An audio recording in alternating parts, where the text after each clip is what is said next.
shift in the way that we interact with the world around us. So I think that's the part that's exciting to me. And I would love to see how Cyril feels about that. I think we are here for, it's the cool product show, and we are arriving to the point where design is going to be the main differentiator, essentially. So many years of, events happening in the supply chain, events happening in the component business, in the microprocessing business, are making essentially, things becoming easier to build. I often joke that a lot of what we've done in Shenzhen. So I was in Shenzhen and we built hacks with Zach was my co-founder over there. He was the founder of MakerBot, and we really tried to leverage the supply chain in a novel way. And actually, that novel way wasn't really novel because China was already doing it. It's called Shanghai, and it's used to be mistaken for the copy to China thing, but actually it was more of the incremental innovation China part of things, and innovation at large, which includes the supply chain. So that's how you ended up having a phone with a razor. Maybe you need one actually. Maybe you could get one of those. And so and Shanghai evolved really into something pretty amazing about a year ago. Before the Apple Watch came out, we ended up going into the market, and then there were a lot of things looking like Apple Watches. And so we bought a few. And the interesting part is that they all had the same basis.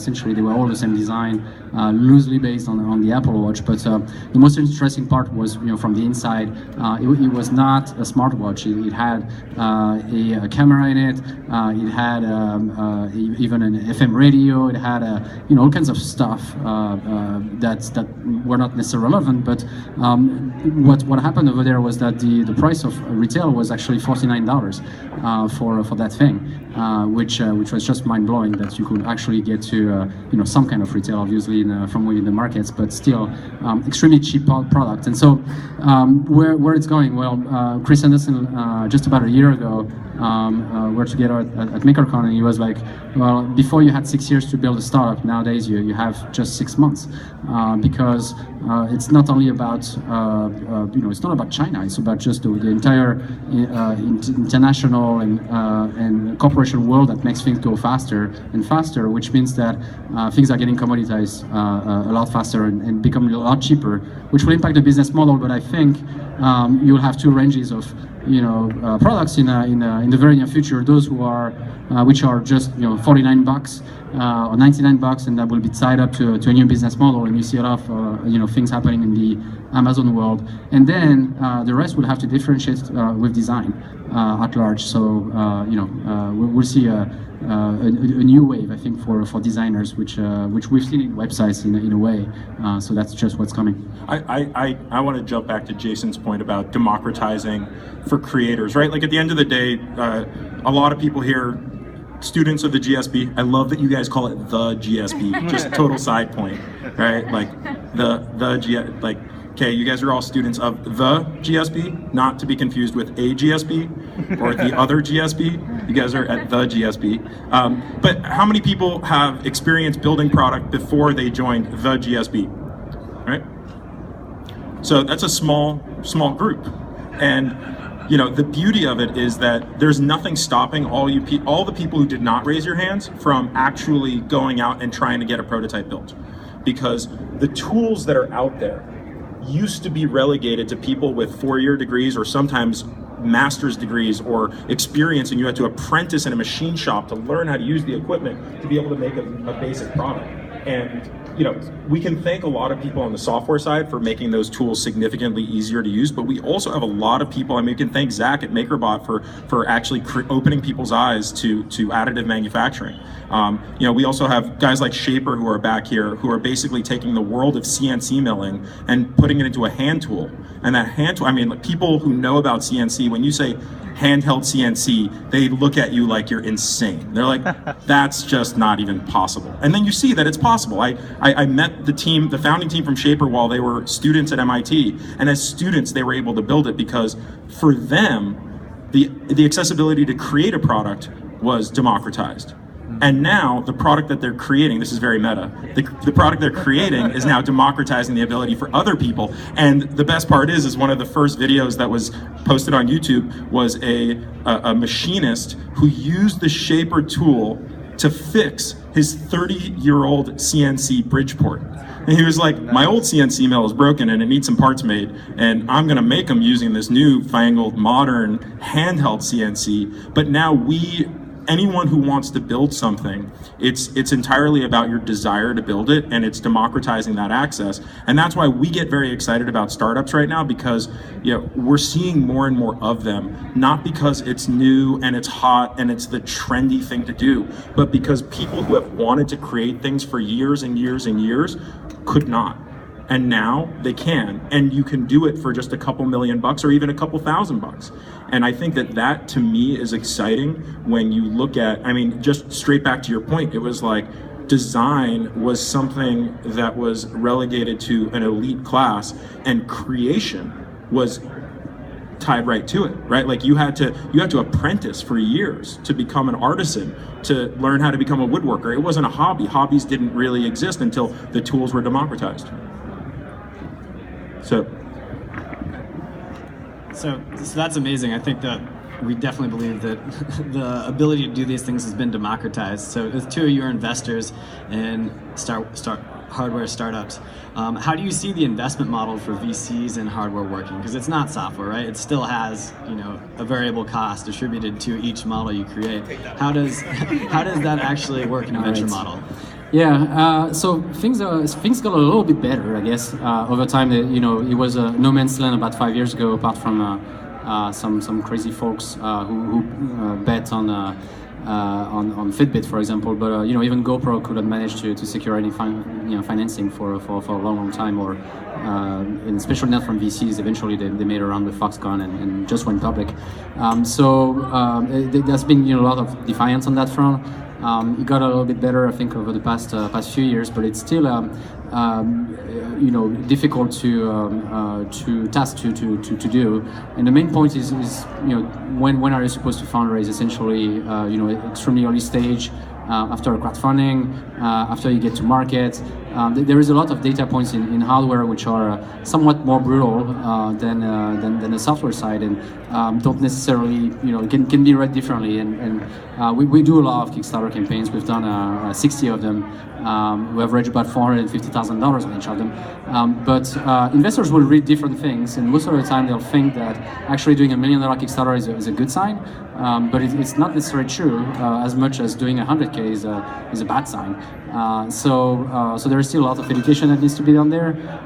But the biggest issue that every single hardware startup is facing is when they get to market, and then they need to refinance their inventory, essentially. And so very, very few VCs want to finance inventory. They consider that just dead weight, essentially. That's the main challenge would be for every single consumer companies in particular. The B2B ones have different challenges, but they can be spot on the market side of things and roll. But on the B2C side, you really need to get strong online marketing going on, at the same time get a strong retail base, which will eventually, as we're bridging both worlds all together, finance really some of the runnings of hardware startups. Yeah, I think you go to China and you spend time with Cyril and you build your first product, and then you come to either Excel. Well, you come to me and then you go to Excel, because you guys write huge checks. I don't even know where the hell that money comes from. It's craziness. But the way that I look at it is, all kidding aside, it is extremely difficult to build a hardware startup. Just everyone says hardware is hard, and that's because it's in the name. No. Forget the joke. It legitimately is probably the most difficult type of startup to build, because it is by definition multidisciplinary, right? You're building hardware, you're building software. You probably have to build a platform because you're a connected device. You have to handle distribution because there is no app store to just roll out your new hardware via. You have distributors to deal with, you have supply chain to deal with, you have logistics to deal with, you have, and that's just on top of the baseline of the fact that you have to build just an operating business. And when you build a software company, and I'm not trying to scare anybody from getting into building product here, but it's going to be a little bit scary for a second, right? Like, you build software and it sucks. You spend the weekend rebuilding part of that software that sucks, and then Apple holds it back for 48 hours, and 72 hours later, your software sucks a little bit less, and it's in everyone's hands. You ship crappy hardware. It is nearly impossible to get it back and iterate on it. So there is a real commitment involved with shipping that gold master or that final production unit that does not exist in the world. I mean, it used to exist in software. This is the irony, is that back when CompUSA existed, you actually had to box your software and say, this is the software that people will use potentially forever. There are still people using like Quicken version 4 or whatever they bought at CompUSA many, many years ago, and it didn't go, it doesn't have that updating. And then software changed and became very interesting for investors because you had this iteration, because you were able to be nimble, because you were able to move very quickly, and the consumers saw more value out of the fact that their product continuously became better and better and better. And that's what's changed in hardware recently. I think what's changed in hardware is if you have an iPhone, every time you get an update to software, it's getting better. If you own a Tesla, every time Elon Musk releases a new piece of software, your hardware is getting better. So what's really happening is hardware is starting to become a product that increases in value over time, and that you have that initial form of like excitement over getting your product. But the thing that has changed is that if you run your company well and you don't just say, I shipped it, I got the margin, I move on, and instead you start to act much more like a software or services company, the opportunity becomes enormous, or just explosively larger than it ever was when it was just a physical product on a margin. So that's why when we look at investments, we sort of balance that. It's like extremely, extremely hard, and it has been, and it's gotten harder, but the upside is proportionally larger because of that. And all of those pieces that made it harder, also if you just look at them from another perspective, they're the things that actually make the company that much more valuable and exciting for us.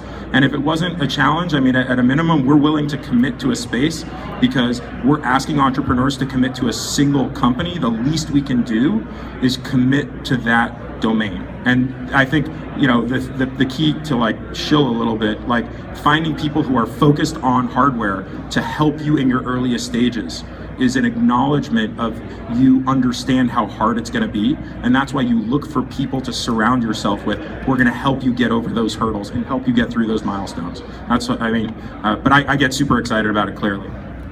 What are you going to tell to your partners at Axel? How do you about hardware? What's You know, one of the things that I think we discuss quite often in Excel, because everyone has an investment thesis, and their philosophy is prepared mindset, and my thesis is on cultural alchemy, which means that there is a generation of consumer that can pull inspiration from global influences, but they apply that locally, which inherently is going to change the way their products are made. So this whole concept of China going from a production culture to a creation culture, you know, this whole concept of we're making it for us, not making it for other people and shipping, you know, we believe at Excel that's going to disrupt the way that hardware companies are started, because no longer do we have to always go overseas and outsource the scaling of a product. You know, not now, but at least within this lifetime, we will see the emergence of American manufacturing, Colombian manufacturing, Peruvian manufacturing. And you see these local for local concepts that we've been talking about for years. So we're trying to get ahead of it by finding these people that are these almost these iconoclasts who are pulling inspiration from music, fashion, art, technology, you know, history, and saying, what can I create for my group of people, my group of friends that find this topic interesting? And we're starting to see some really clever creations. We're seeing the advancement of immersive music experiences. The last time an immersive music experience happened is when you went to a concert with your friends and you probably were dancing and somebody bumped into you and you had like a great night, great memory. But now we're seeing hardware companies that are focusing on these very unique connections between music and hardware and physical proximity to another person. Or we're seeing, you know, something as simple as these people over here that have the bodysuit that's measuring muscle myography, which is fast twitch muscles and how the body reacts in real time to sport or athletic movement.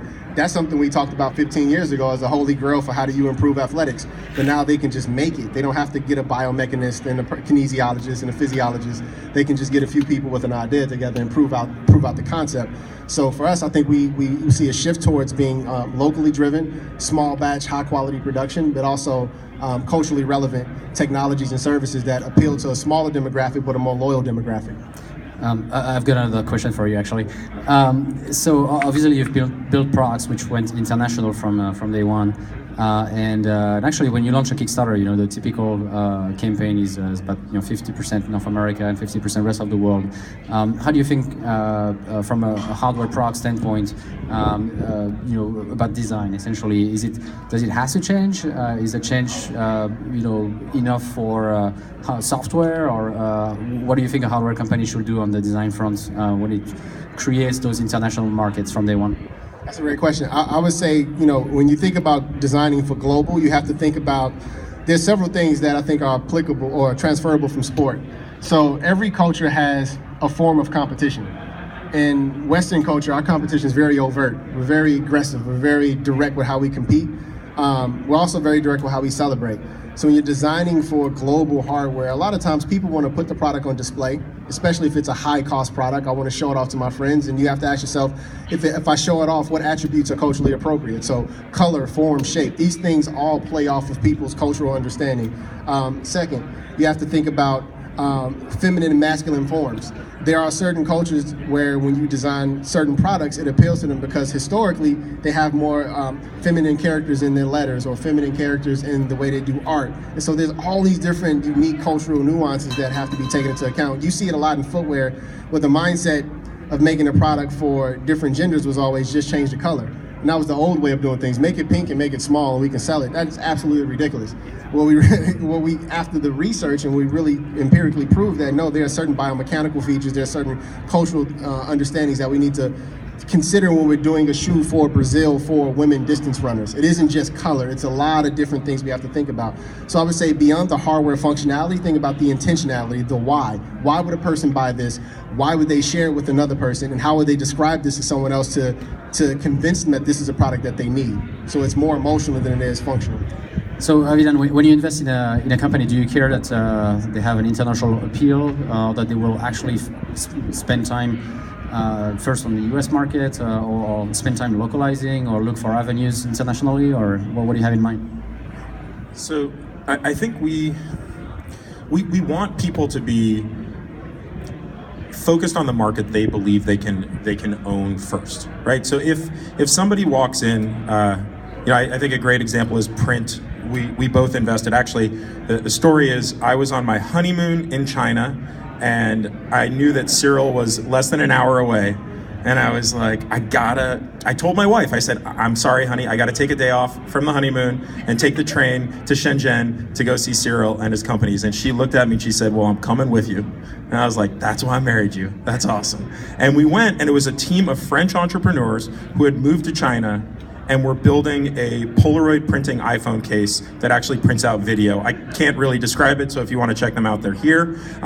But when we talked about what that product meant, there was a lot of conversation about how do people globally treat photography and treat printing photos, right? And there's always been, it's very deeply embedded, like there are certain cultures where you're not supposed to photograph people in a certain way, and you're not supposed to print your photographs, and if you get painted, your soul is in the photo, and I mean, it goes super, super deep. And then of course there's the cliche of Asian cultures snapping away from the get-go, because for 40 years they've always had the most advanced photography technology, and they've just been photographing. And then I think that what you really look for is making sure that you're not deciding whether or not you're going to be global or domestic based on some universal rule.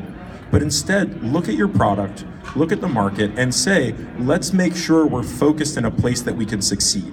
And then continuously keep in mind how you want to scale universally, and make sure you're not in a product where by only focusing on the US, you lose your opportunity to scale internationally, and that you're always just remain strategic about it, have open conversations about it. So I don't say we have a steadfast rule, but we generally prefer that an entrepreneur wins whatever market they're going after, and has a vision of how they're going to scale past that market. Yeah, just on that, I think that there are a few interesting examples that I've seen lately.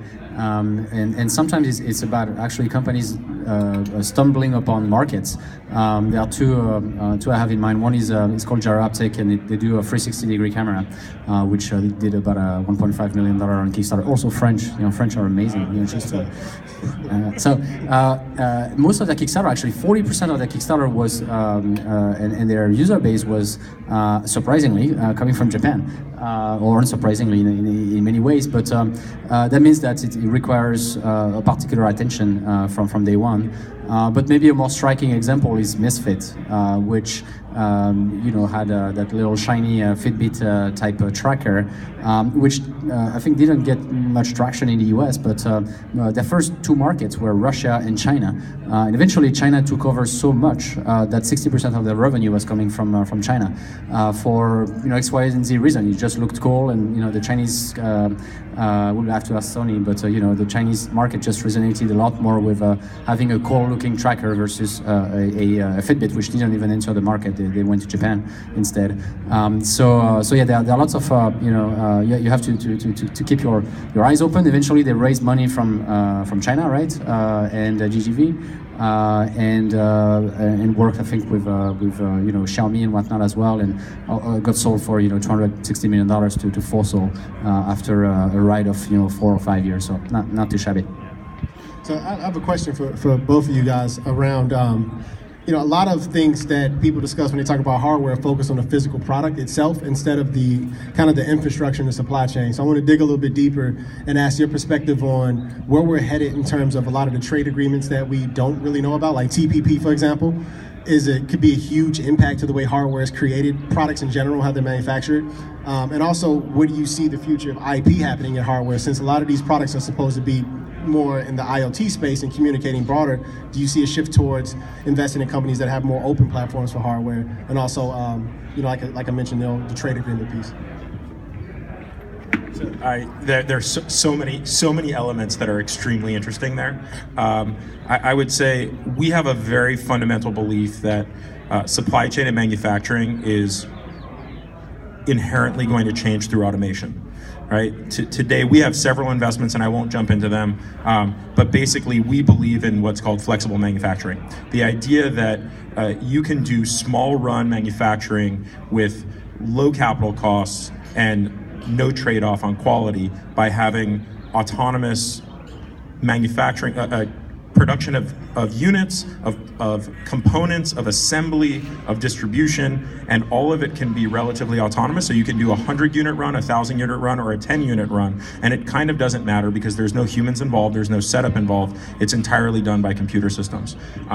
And that changes a lot when you start talking about that, like made here for here, is the fact that you can actually have shipping containers 5 in a row, and this is milling metal parts, this is printing plastic parts, this is doing assembly, this is boxing, this is where the electronics are made, this is the box it's dropped into, and then an autonomous car picks it up and drops it off at you, or a drone if you're into that thing.